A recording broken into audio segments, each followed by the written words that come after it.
What is an SRT file? When I was doing my research, I found very little good basic information on what that is.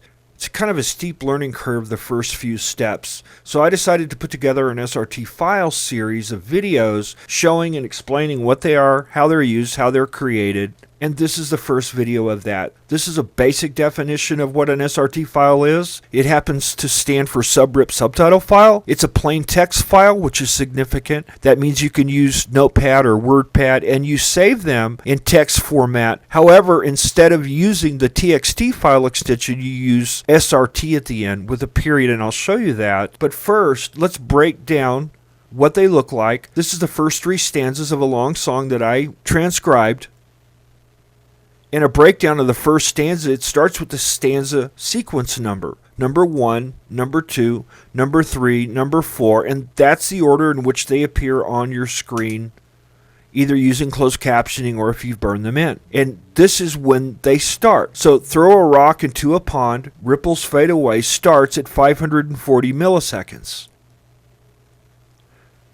Those 2 lines end at 7 seconds and 780 milliseconds.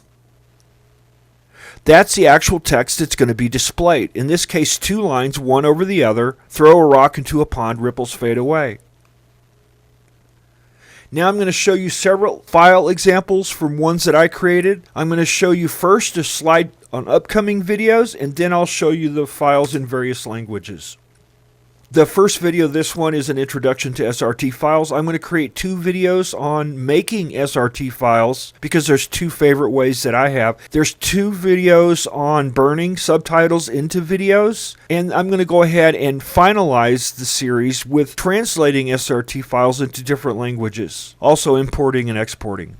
So getting into the actual SRT files themselves, they start to build up. So I went ahead and created a file system, and I've got these in different languages. Starting with English here, I noticed that this one actually contains a lot of errors. What's lacking here is the space. These files are very meticulous. When you try to import them into whichever program you're using, whether it's YouTube or whether you're using VSDC or other programs, it just seems to not work unless there's a space between the milliseconds and these 2 dashes. This is one of those bar in quotations here. There's also a space here. All of these things are significant. And then, once all the corrections are made, and remember, I'm going to show you the easy way to make these. You click Save As, and instead of using TXT, you click to All Files, and put a period SRT. That is the tribal secret. That's what everybody doesn't want you to know, so they can make them and you think they're geniuses. The reality is it's this easy. Save it in Unicode. That's the encoding. Those are the secrets. Click on Save right here.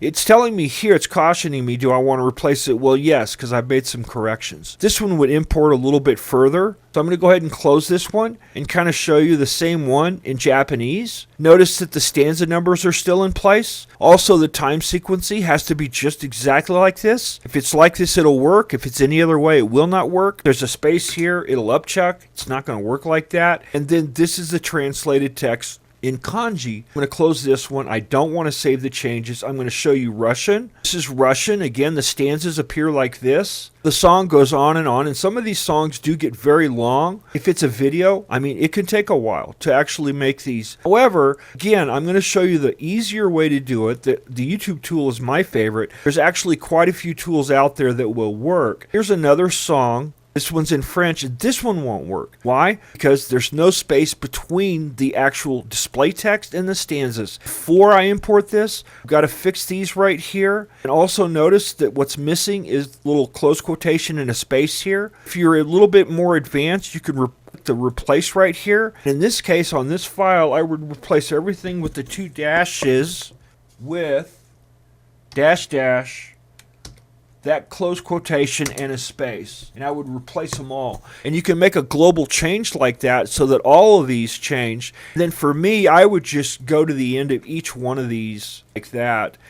Right after the text, you put a space, and then comes the other stanza. If you do it exactly like this, it will work. It will work in Capwing. It will work in other programs. VSDC works. I'm going to click Save As right here. I'm going to try for Unicode and save. Keep in mind, if it's an Arabic language or other languages, sometimes you have to use UTF-8 Don't worry, the system will bark at you. In this case, it's barking at me because I want to replace a file that I'm going to say yes, because it's a little bit closer correct. That's the end of this particular video.